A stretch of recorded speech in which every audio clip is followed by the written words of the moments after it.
Swayam Prabha. Digital India. Educated India.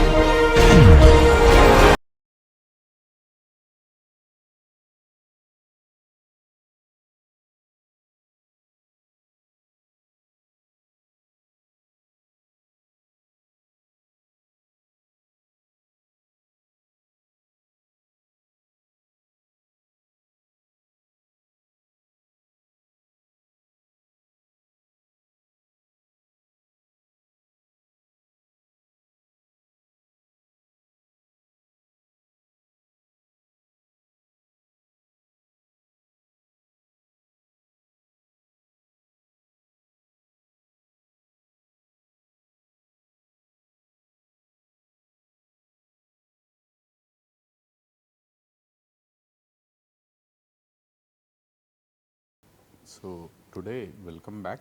Today we will start our discussion of a new topic, the transformers. So we are going to do 2-winding transformers and 3-winding transformers, and we are going to do single phase transformers and 3-phase transformers. So I am going to start the discussion with a basic 2-winding transformer, single phase transformer, and this transformer is basically used for both step up and step down. So typically, a very simple illustrative thing, you have a generating station here. Now this is generating in some few kilovolts. This is a 3-phase synchronous generator generating in few kilovolts, maybe 3.3 kV, 3-phase, star connected, and also having a ground. Ground is required usually for safety. This will be usually a balanced source of voltage.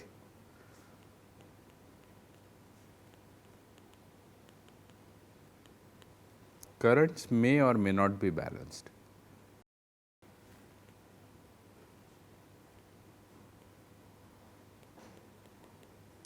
We want currents to be balanced. Finally, we have talked about this, that you at your residential level, the home load may be single phase, therefore unbalanced, or predominantly single phase, so unbalanced. But then distribution companies will give some phase connections to some loads, some another set of phase connections to another loads, and then basically aggregate things in such a way that all the phases are having a equal load, balanced load. And if you have something like a 3-phase induction motor or a device like that, anyway it will be, if the supply is balanced, it will draw balanced current, so it will be a balanced load. So the thing is, the voltages which are generated at open circuit by a 3-phase synchronous generator are balanced. Open circuit voltage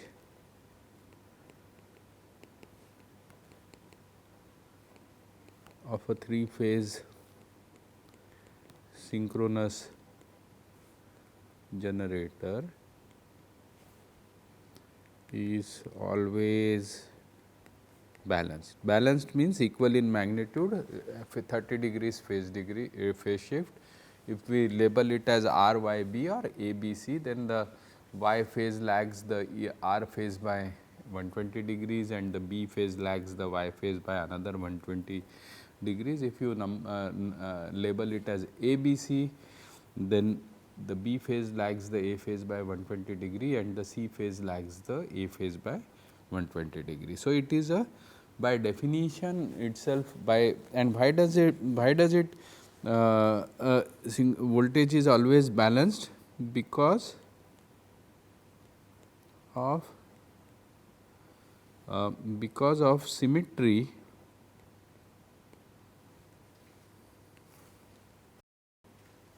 in space of the 3-phase windings, usually called as armature windings. They are on the stator So, also called as the stator windings. And whatever impedance, though we have not discussed this concept so far, but whatever impedance which is usually called as the synchronous impedance in steady state,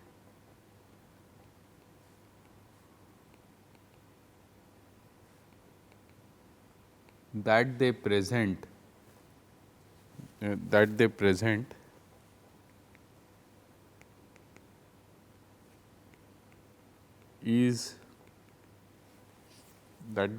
is also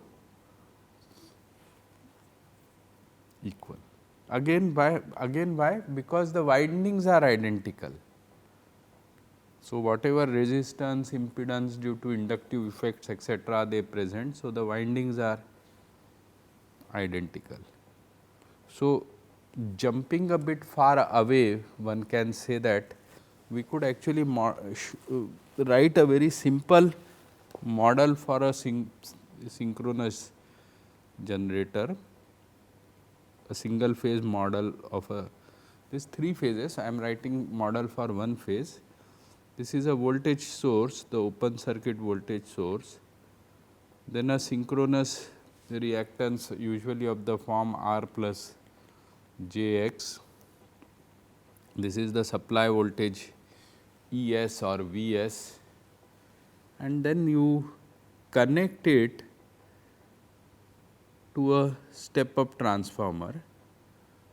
Why don't you generate directly at that high voltage? Because you will need so many more turns on the machine, and the machine will become very bulky. So, it does not make sense to create a generator which is having so many number of turns. It is better to create a generator of a rated power output 3.3 kV, lower voltage insulation requirement is also considerably less.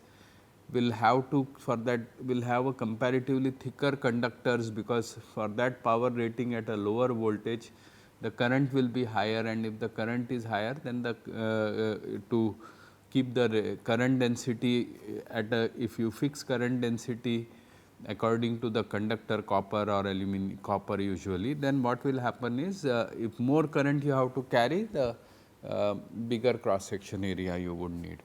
But then to transmit it, we want to transmit it at comparatively low current levels, so that I square R loss in the transmission system and the distribution system is reduced. So, therefore, to reduce the current while keeping the power same, we should increase the voltage, because you know P is equal to V I cos phi. If the P is going to be same and I is being reduced, and for the time being think of a unity power factor or a constant power factor, then the V has to be stepped up. And so, that job is done by the step up transformer. This is the circuit I am writing is the circuit I am showing is for a single phase circuit, but actually each of these are a 3 phase device. So, actually this is a 3 phase synchronous generator, this is a 3 phase transformer, and then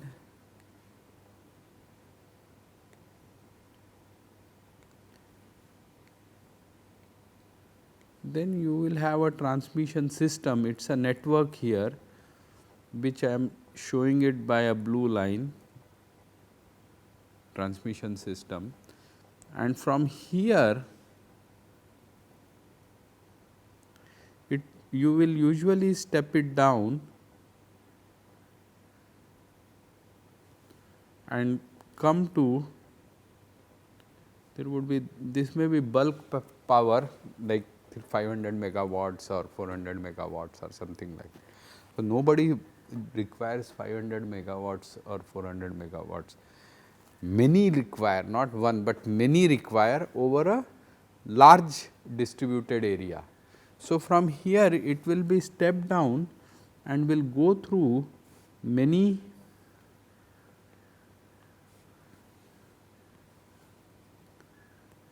lower kV lines, like for example 33 kV, this may be at 400 kV, and then these will also, this 33 kV are also lines are also not going to directly feed you.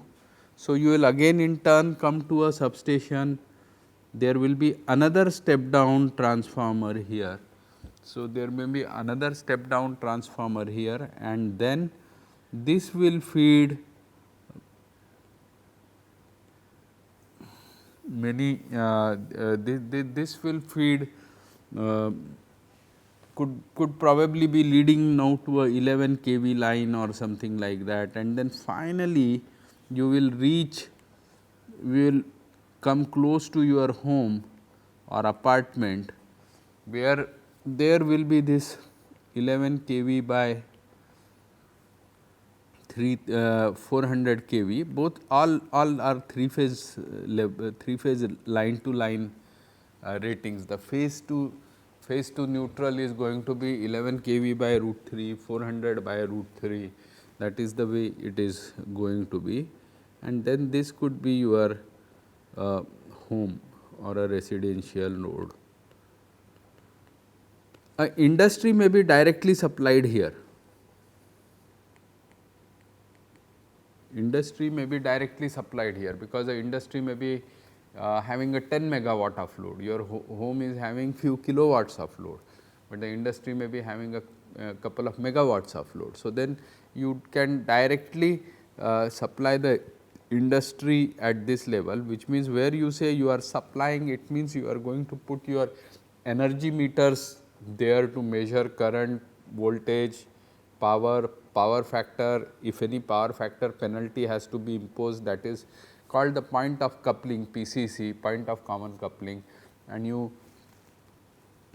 connect your put all, utility will put all its metering there, and then whatever is after that is said to be behind the meter, which is your own premises and so on. So, and actually speaking, this step up also need not be just one transformer. This could be like a 132 kV line or a 220 kV line, which may in a network go and get connected with a 400 kV or a 765 kV network, and then afterwards it may again go through a sequence of 220 kV, 132 kV, 33 kV, 11 kV, and then finally your 400 volts home. So, you can see that there is a process of aggregation. Usually your power stations are like few hundred megawatts kind of power stations, very concentrated bulk amount of power is generated there, and then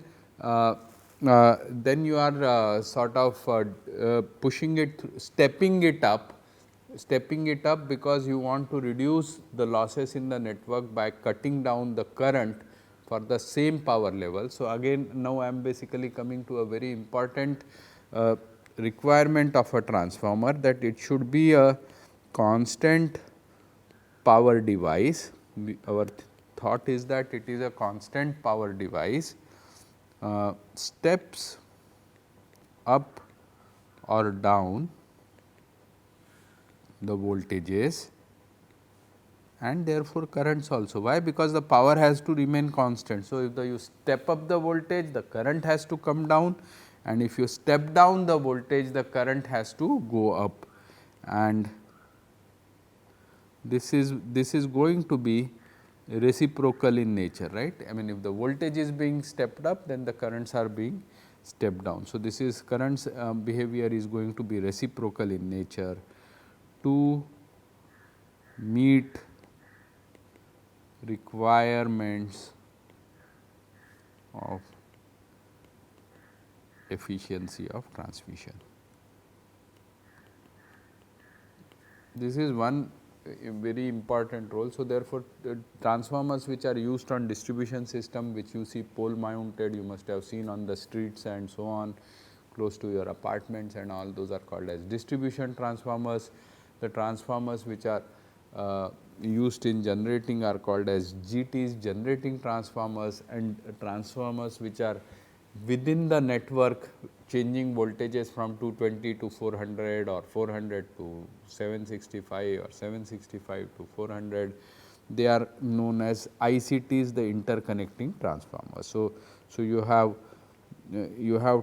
distribution transformers,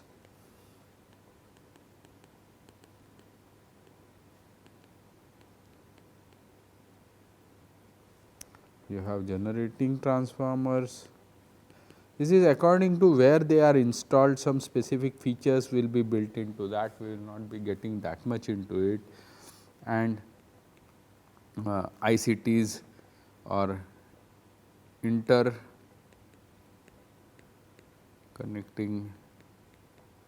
transformers.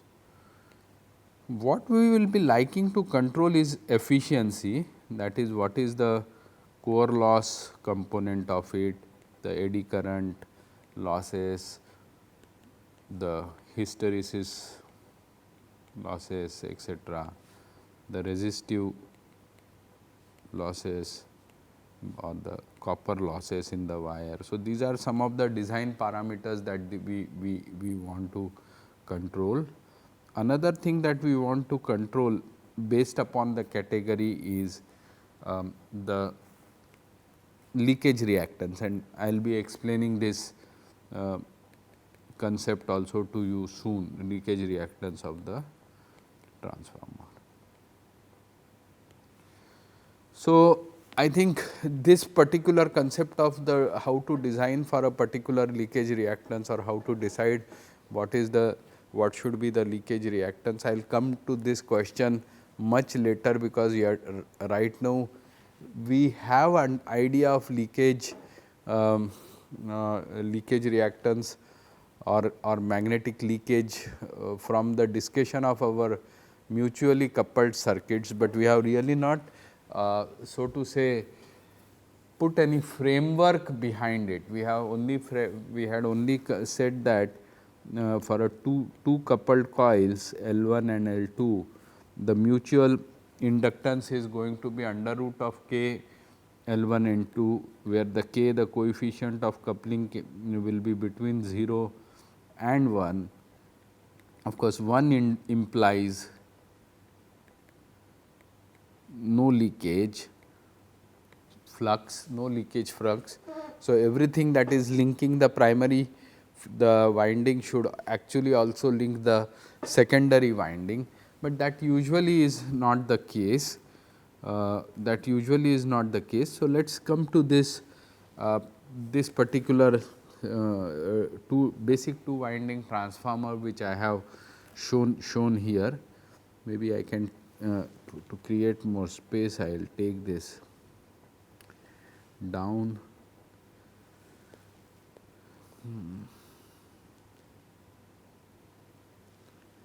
Right. So, what I have now here are two coils, the primary winding and the secondary winding, the two coupled coils on a magnetic circuit like a ferrite or a iron kind of a core. And if you usually there will be some flux, this we have discussed, that there will be some flux which will be leaking through this. The dots are such that the dot markings are such that if the current enters the dotted terminal, then this will create a flux like this. I move the right handed screw and it moves forward. Similarly, for the secondary winding also, in the direction of the dotted terminal, if I move the right handed screw, it moves forward. So, therefore, they are creating additive fluxes, and therefore, these two red dot marking which I have shown is correct. I mean, and then if the currents were actually to go in like this, you can see that while it creates predominantly a flux like this linking both the coils, some part is obviously going to leak through, and therefore, the coefficient of coupling K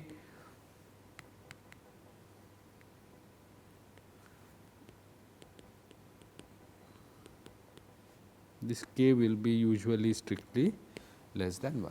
The more neat geometry you create, so that the coupling is more tight, the higher will be the value of the K, and more loose, like instead if these are just two coils placed close to each other in air, then the K will be very small, maybe 0.1, 0.2 or something like that. But in this kind of a structure that I have shown here, I expect it to be 0.9 or 0.95 or something like that.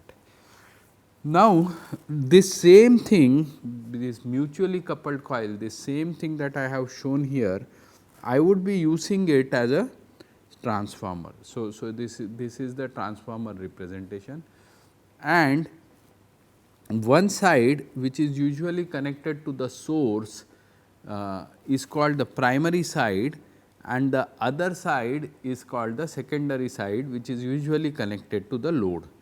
Now, the convention is with the transformer, and this I am going to explain to you very soon, is that the in one winding, the primary winding, the current is shown going into the dotted terminal, and in the secondary winding it is shown as coming out of the dotted terminal. So, to understand this, let us look at this as follows. Let's think. Let me put a source here,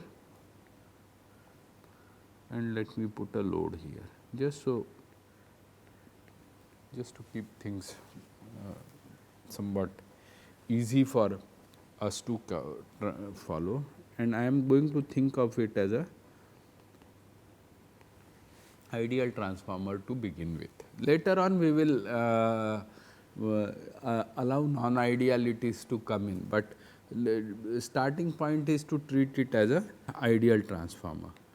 So, then if this is V1, the voltage which is developed here is V1, and the voltage which is developed here is V2, you can say that V1 is going to be equal to N1 d phi by dt, and for the time being, ideality means I am neglecting the leakage flux in this particular case, and V2 is going to be, this is V1 of t, this is V2 of t is going to be equal to N2 d phi by dt.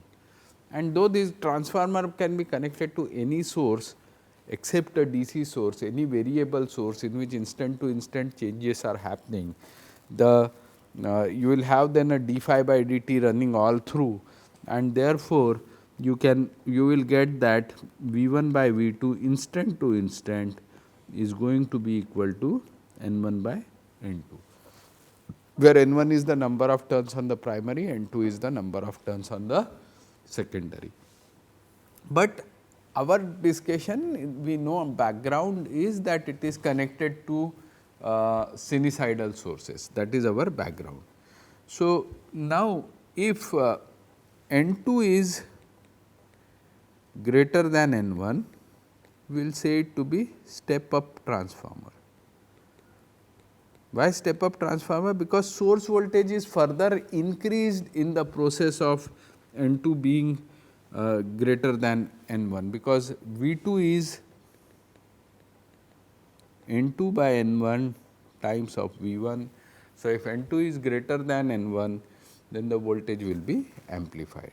If N2 is less than N1, it will be step down transformer, and you can even have N1 equal to N2, which is just to isolate the primary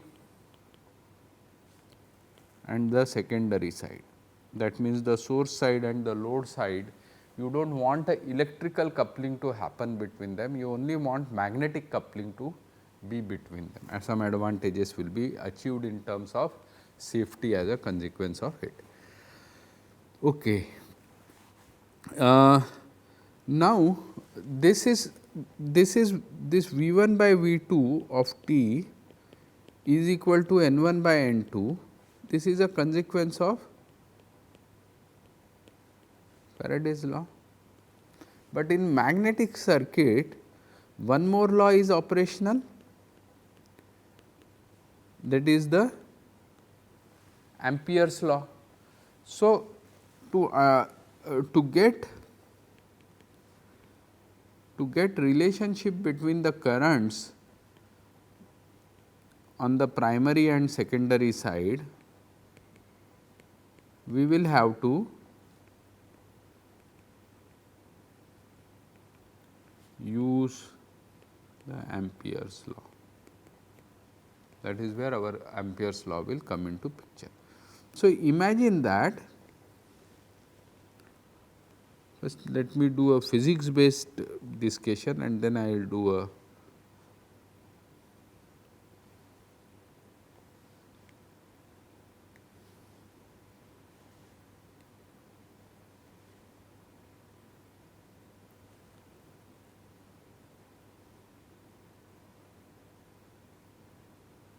let us say that this is the BH curve in air. So, B equal to mu 0 mu r H, this is H, this is B, and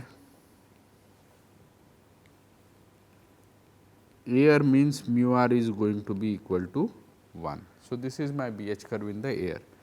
Now, suppose I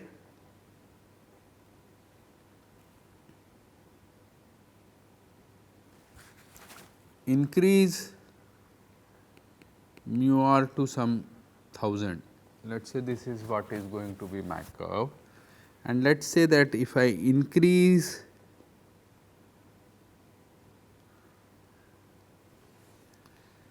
mu r by another factor of 10 and make it 10,000, this is going to be my BH curve. So, mu r tending to infinity, the mu r tending to infinity, the BH curve will look something like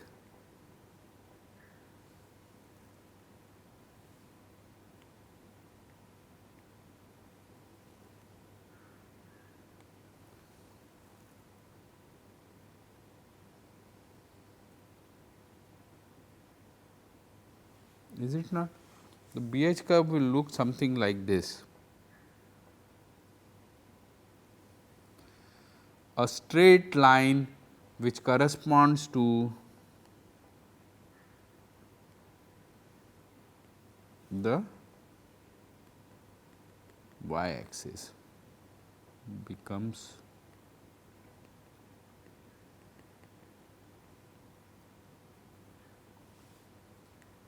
what does that mean?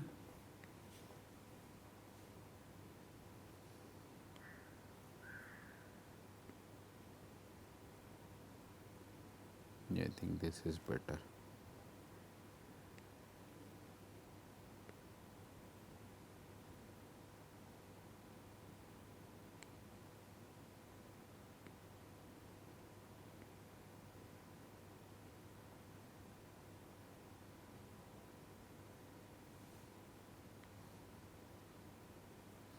So what does that mean?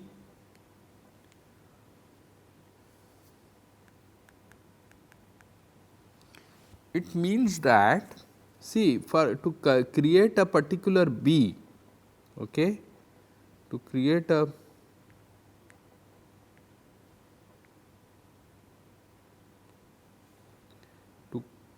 particular B,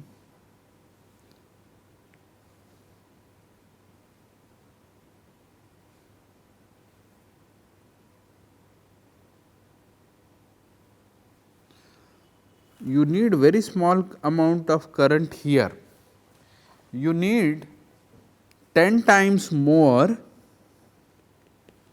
current here. So, if this was 1 ampere, let us just say for the discussion of it, then you need 10 amperes to create the same B here, and in air you probably need, you need 10,000 amperes to create the same B. So, you can see how inefficient air as a medium is to create magnetic coupling. That is why we have to depend so much upon iron and develop our machines, transformers, all the structures around it, because we do not want to, this is impractical, this is simply impractical. We really want to spend as little current,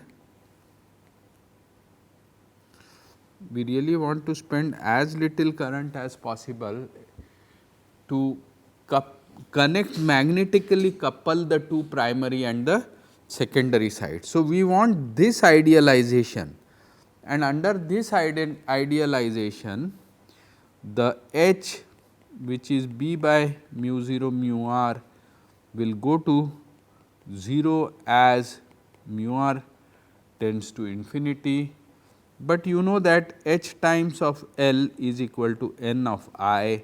So, if H goes to 0, the magnetizing current, get used to this terminology, the magnetizing current, the one which is the component which is used to create the magnetic field, will also go down to 0. So, then now in this structure here,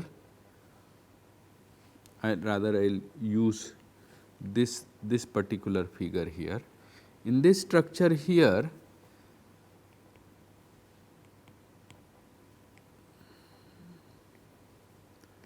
N1 I1 is the MMF which is responsible for creating the flux, the rate of change of flux and therefore, the rate of change, and to that is responding this by creating a voltage in the inducing the secondary voltage, which is EV1 to V2 is equal to N1 by to N2, the Faraday's law.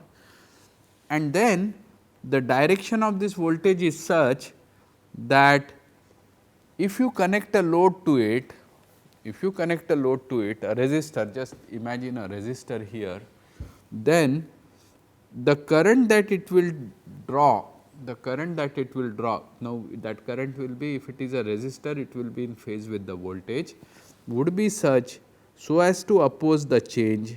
So, if the flux is increasing, then it will be try to reduce the flux. If the flux is reducing, it will try to retain the level of flux. So, it will try to oppose the action. So, therefore, the supporting action happens when the current goes into the dotted terminal, the additive flux principle. So, therefore, the opposing action will come when the current is leaving the dotted terminal. So, that is why the transformer convention is that primary side the current enters the dotted terminal, the secondary side the current leaves the dotted terminal, and this minus therefore N2 I2 is going to be integral of H dot dl, but in the H under ideal conditions is 0.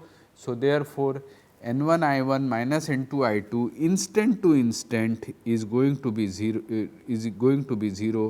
So, I1 of t instant to instant I1 of t by I2 of t is going to be equal to N2 by N1.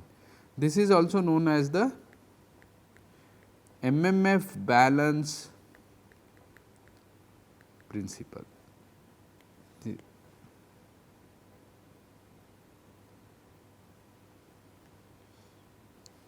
So, we have two principles which are active now, instant to instant, one coming out of the Faraday's law,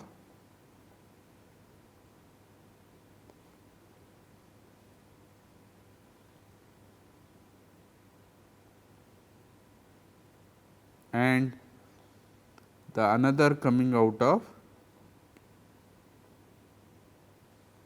the Ampere's law.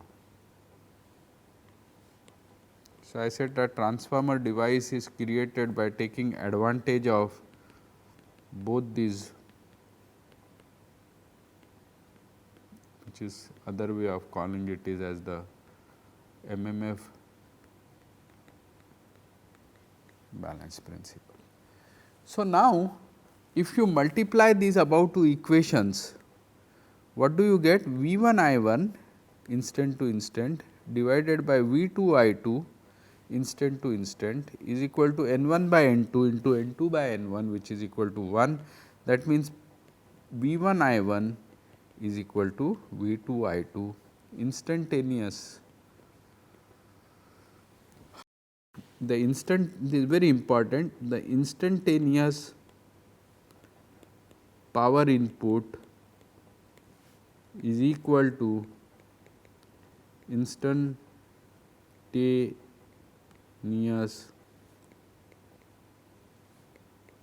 power output. So, if P 1 of t is same as P 2 of t, then per cycle the average P 1 is also going to be equal to P 2. This is because under idealization we are treating transformer as a lossless device, is idealized by a lossless device. So, whatever power comes in, that power flows out. But how? You have adjusted the voltage levels and reciprocal effect has happened on the current, and you have adjusted therefore, also the current levels in the reciprocal way. Therefore, the power perspective, whatever comes in, the same thing goes out.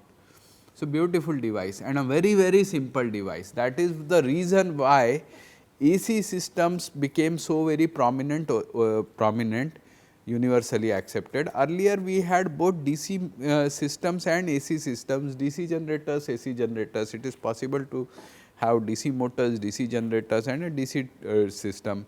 But this ease, as you wanted to transmit over a longer and longer distances, you wanted to step the voltages further and further. The ease of transformers was not available in the DC side, and that is why the AC, so to say, won the race, and the whole transmission system, like countrywide transmission systems, came up into place. First the cities came, then the states, then the regions, then the countries, and you have such a big integrated network.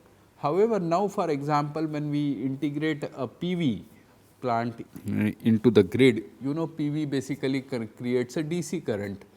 So, we need to have some device known as a inverter, which first converts it into a AC signal of 50 hertz before we connect it to our transmission or distribution system. But if you have like a home PV and you want to use it for your own load, you could even have today a DC distribution system. So, we are gradually moving towards this hybrid systems, which may have both DC as well as AC, because of the two things. One is the solar generation, the PV is DC, and the another thing is your important electronic loads like computers, mobiles, all of them are using DC. So, you could actually, what is happening right now is that if you look into your computer, then there is a SMPS, the switch mode power supply, which will convert this AC voltage to a lower level DC voltage, 10 volts or whatever, which is required for your electronics, and then use it. So, if you are generating DC, say for example, by PV at site, and you want to consume it there itself, you could have a DC distribution system also. So, what I am trying to sort of say is that the engineering is always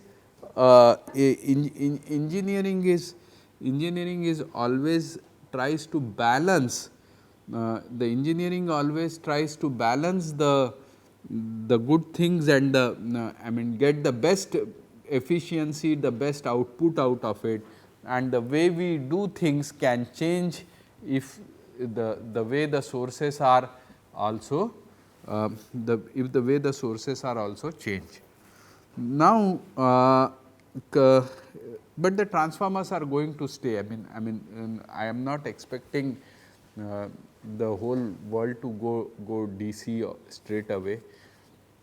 AC is very much going to be the prime stay probably for your for the lifespan of at least your engineering career, not only my engineering engineering career, because of this basic advantage of having the ability to transmit large power at low current levels. Now, a DC alternative to this is known as a HVDC system. I am slightly stepping away from the theme, but HVDC system is another possibility where you usually still use transformers only to do the step up and step down, but instead of using a AC line to transmit, you transmit using a DC line, which has certain advantages which we are not going to go right into. But usually if you want to do a DC to DC shift, you will need power electronics, you will need semiconductor devices, you will need proper switching and everything going on there, and you will have to worry about the losses, and those devices are far more complex than a basic simple transformer, which is also sometimes called as a non-rotating device. So non-rotating device.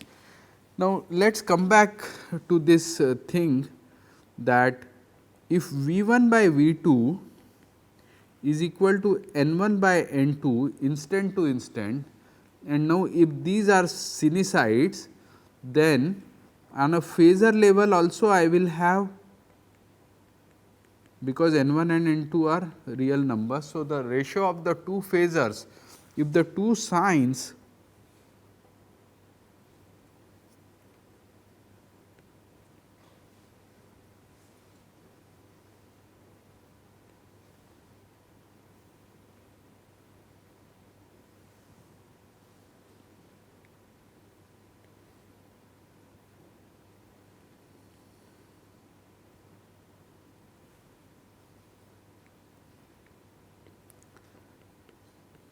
this is a step down rule I am showing you here.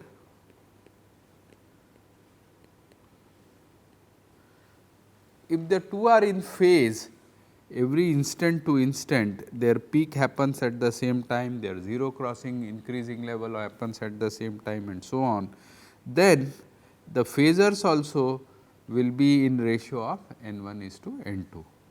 That is straightforward.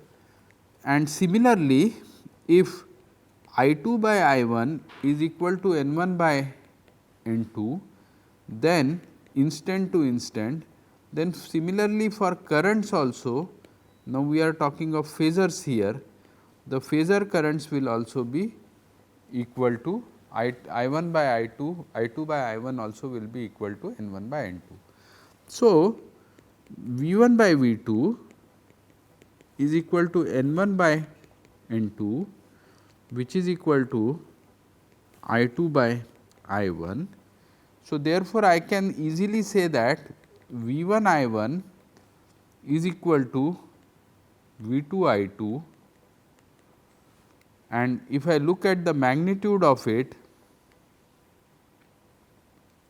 then the magnitudes are same. So, therefore, MVA entering the MVA, because KVA also you can say or VA also you can say, just that I am a power system engineer. So, I am used to dealing with millions of volt amperes. The MVA entering the primary is identical to, is same as MVA leaving the secondary. We had already seen that P1 is equal to P2, that we have already seen that P1 equal to P2. Now, we are also saying that MVA is the apparent power, the apparent volt amperes entering and is same as what is leaving outside. So, if the active powers are same, MVAs are same, then it will be easy to infer that the reactive power which is entering the transformer will also be equal to the reactive power exiting the transformer. So, to understand that N1 by N2 is equal to I2 by I1. Now, let me take a complex conjugate of this whole thing, then it should be equal to complex conjugate of this, but what is the because N1 and N2 are real numbers, turns ratio is are real numbers. So, therefore, N1 and by N2 complex conjugate is same as N1 and by N1 by N2, and now this becomes equal to I2 star by I1 star, but then this is equal to N1 by N2 is also the ratio of the phasor voltages V1 and V2.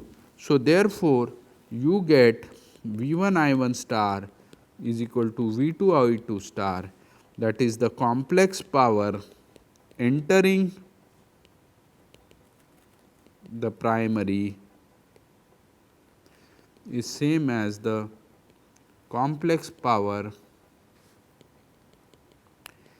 exiting the secondary. So, therefore, this can be written as P plus j Q1 and this can be written as P plus j Q2. So, P1 will be equal to P2 and Q1 will be equal to Q2. So, I just keep writing again and again, so that you keep it gets hardwired in you, but these are the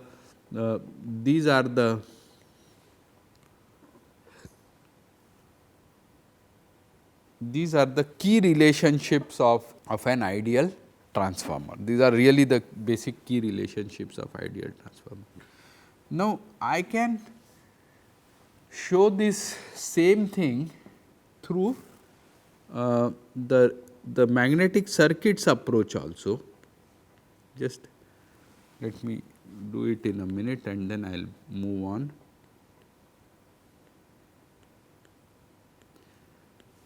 I have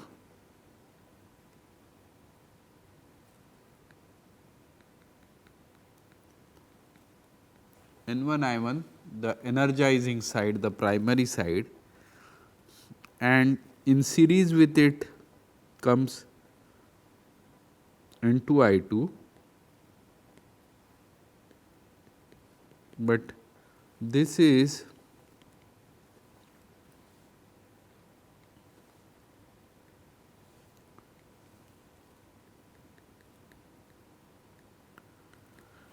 once the current is entering the dotted terminal, other side the current is leaving the dotted terminal. So, it comes in the opposing one,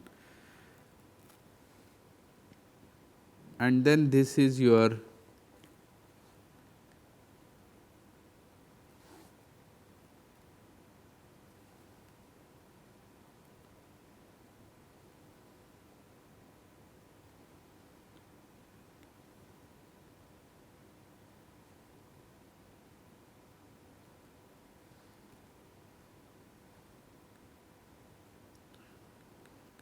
reluctance R, which is,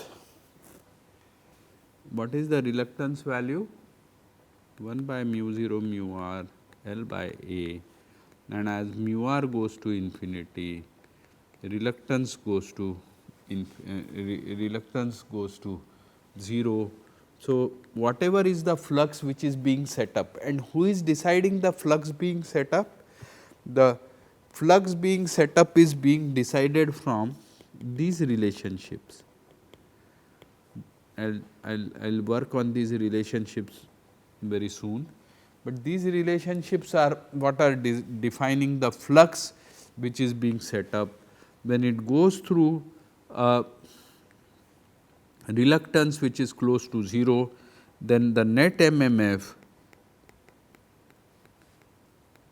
because the reluctance is going to 0, becomes 0. So, N1 I1 is equal to N2 I2, and so I1 by I2 is equal to N2 by N1. So, you could get the same thing from the magnetic perspective, magnetic perspective also. For the time being, now let me relax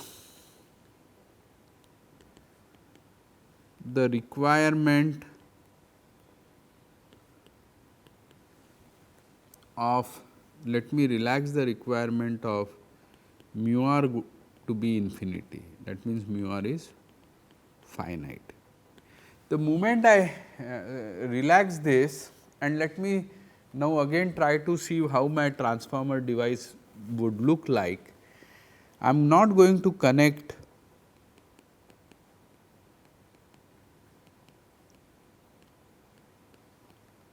any load on secondary. In other words, the secondary should be thought of as being open circuited. So, what I am now saying is, my question is, will primary draw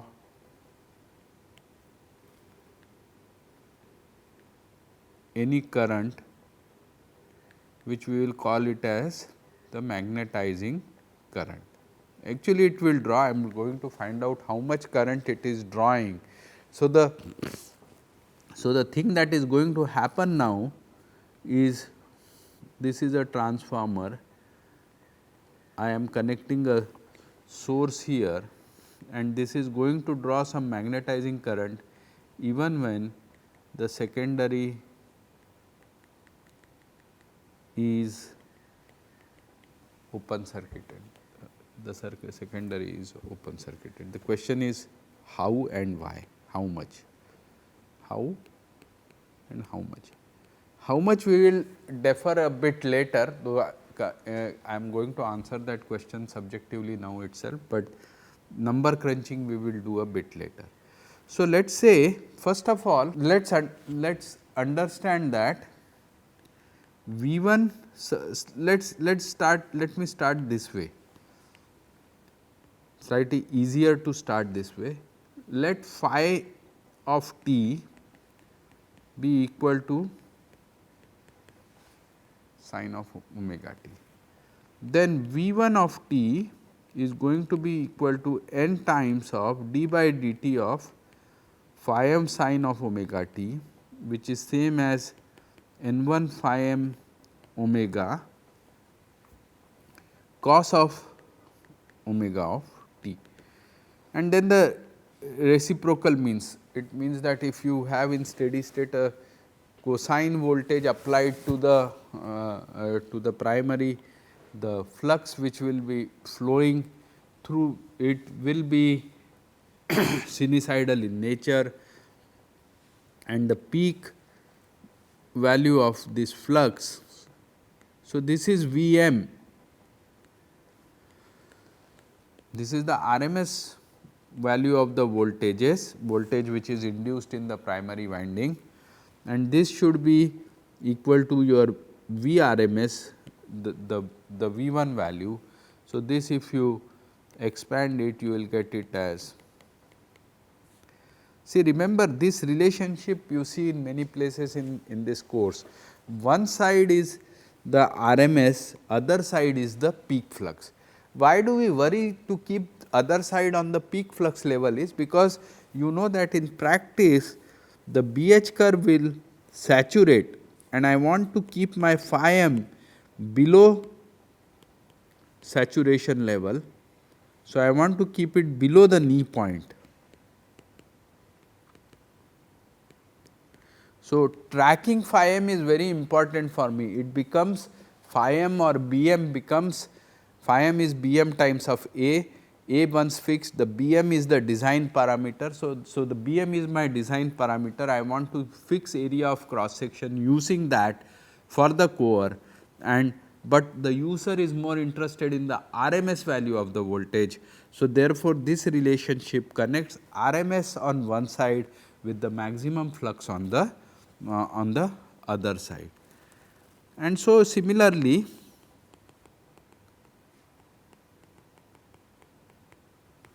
you get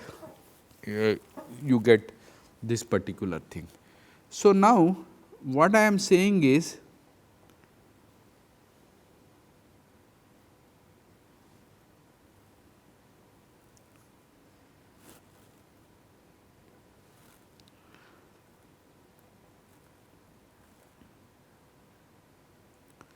let this be phi of t. Okay, so this is t, this is phi. Scale it by area of cross section, and so this is b of t, and this is, to begin with, is the, once you know the b, so this is the h, but h is equal to N1 I1 by L, because I am looking at the current which will be drawn by the primary winding. So, therefore, h into L by N1 is equal to I1. So, on the scaled form, this also, with proper scaling factor, this also represents the I1, which is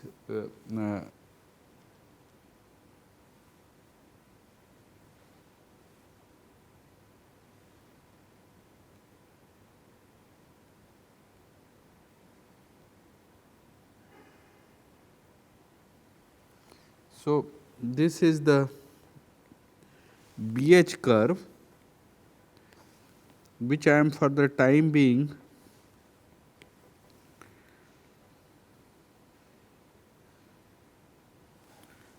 taking it to be a straight line like this. So, this is a BH curve. Later on we will see hysteresis, we know we have to think of hysteresis, but we will go step by step, and the phi is such, the peak phi or the scaled, same thing, scaled version is going to be B and I, that is correct, there is nothing wrong with it. The thing is that this Bm is such that it does not, it is not in the saturation region at all of the transformer. If it goes into saturation region, the non-linearity we can discuss a bit later on. Let us see when the this start, let me start here. So, the B is 0, so the H is 0, and I translate this point to here. So, the H is also going to be 0. So, this side I am going to plot the magnetizing current, and H and I are just calculated from the scaling factors. Now, let us say that the flux increases to this value, then what is going to happen?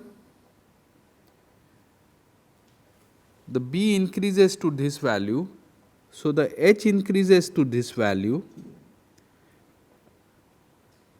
and on this side imagine that there is a time, same time. So, whatever is the time t1 here, the same time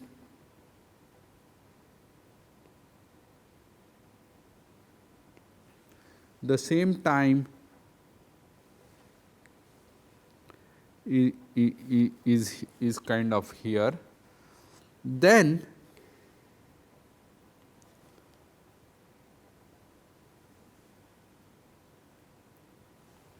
at the next higher time, the B increases to this value. So, the translates, it is like BH curve being straight line is like a reflector. So, the reflected value of H is also that much higher, and then when you reach the peak value,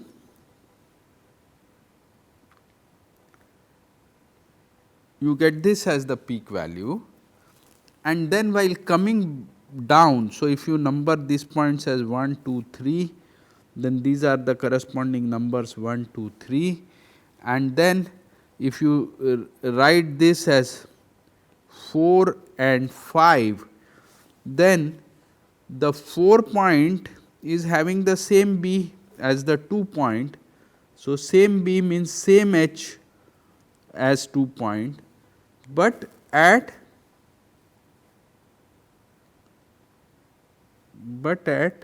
a later time. Similarly, the 5 point has the same H and therefore, the same magnetizing current which is being drawn, but at a higher point, and then this 6 point, which is this was the 1 point, 2 point, 3 point, and then the 6 point. So it is going to be back to the 0 value. So if you see the current which is being drawn, it becomes like this, and then the similar way it replicates like this. So because the BH curve is the same, is the straight line, what we come to the conclusion is that a sinusoidal current is drawn by the transformer primary winding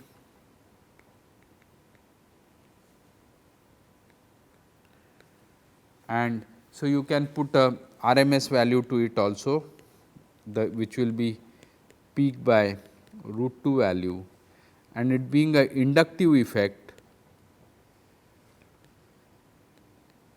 your device is essentially appearing to the outside world as having usually a small magnetizing current will be drawn, because we are going to choose mu r to be of high value, that is why we have chosen iron. So the Xm is going to be a very large value, and a small current, magnetizing current will flow through this with respect to the voltage source. This is our beginning point. Now, just remember the most important thing about this figure. I will be doing equivalent circuits of transformers in the next class, but what it is showing is that if you connect a sinusoidal voltage source, to the generator, then the flux which will be created will be sinusoidal in nature, sinusoids and cosinusoids. When the flux is a sinusoidal in nature, the H is also going to be sinusoidal in nature, and H, which is when the flux is sinusoidal in nature, then the B is sinusoidal in nature, because the BH curve is a straight line with high slope. So, a sinusoidal nature H is created, but of much smaller value, and then scaling, I mean with a very large reduction factor, but still sinusoidal in nature, and that H, when you translate it through the number of times turns to the current and the length of the magnetic circuit, you will see that a small current is drawn by the transformer. This current is also known as no load current, but more appropriate word is magnetizing current, because later on when I will have to account for the hysteresis loss also of the transformer before I can actually call it as a no load current.